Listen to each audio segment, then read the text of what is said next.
We go north and we go to Thomas in Burnley. Thomas, hello. Hiya, Nigel. It's a pleasure to speak to you.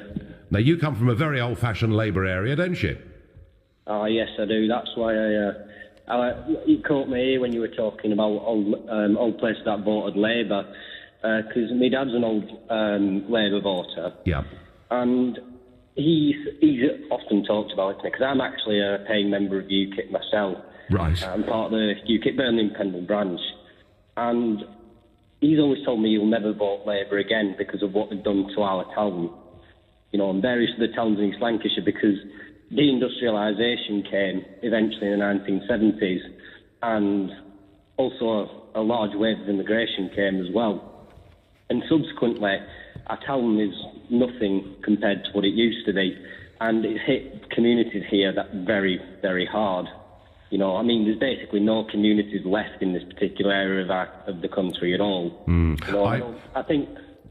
Thomas, I sense this. I remember in the referendum going into Bolton, going into the big town square in Bolton and meeting a crowd of people. I remember a woman grabbing my hands and saying, you know, why doesn't David Cameron come to our street and see what's happened? See what's happened to our, you know, our living standards in these northern towns. You're right. I mean... I just don't think Corbyn connects anymore there, does he? No, the Labour Party does not connect with people here anymore. And I mean, it is a strong Labour area, is Burnley and most of East Lancashire, by all means. Yes. But I honestly believe that they're doomed in a place like this, because they've not represented us whatsoever. I mean, I don't mean to sound pessimistic, but most young people in towns like this feel like they have no future anymore. I mean, most of them leave by the time they've left school, you see. And I mean, I'm only 21, and I've observed my town through the eyes of the 21-year-old. I see no future here, so I feel the only alternative was to vote to leave the EU.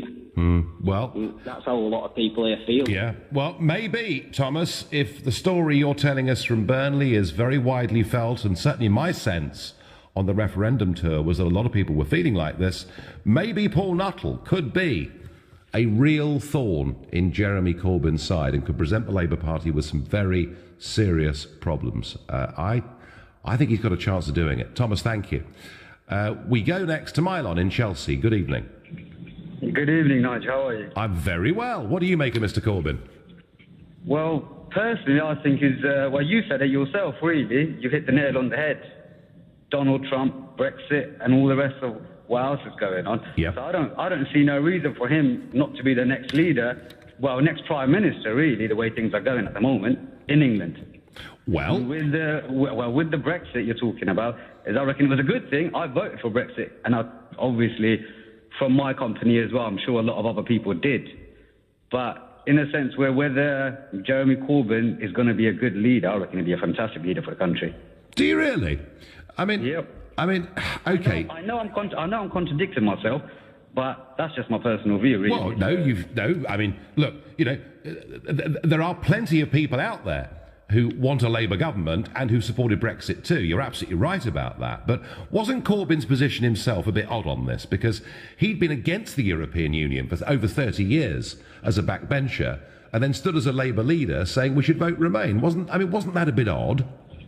It is a bit odd, but that's what politics is all about. You've been in it for years, and you have to take one. Personally, I think he got pressured into saying they want to obviously remain and stay, and it'd be better for the people, and having open borders, and as you said, an international citizenship would be ideal. I don't really believe he meant any of that. Me personally, I don't really believe he meant any of that. I know, but isn't that odd, man? Isn't that strange?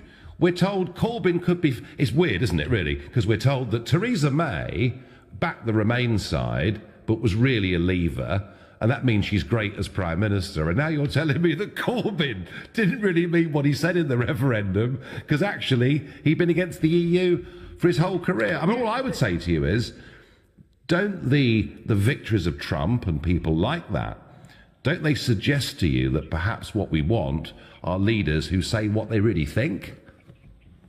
Of course we do, but that's politics for you. You should know that by now. I know how politics works. I've been in politics for the last 42 years. Yeah. But the situation still remains. We don't really know what's going to happen in March, do we? With this Brexit deal, do we? We don't. No, we don't. The one thing 2016 has taught us, and you agree with me on this, is predicting the future in this game of politics is a very dangerous thing. You may be right. I don't think you are. We'll see. More of your calls coming up on this soon. The Unite leader, Len McCluskey, has suggested that if the opinion polls are still awful in 2019, that Corbyn may have to stand aside as leader. Do you think McCluskey's right, or that Corbyn is the right man for the job?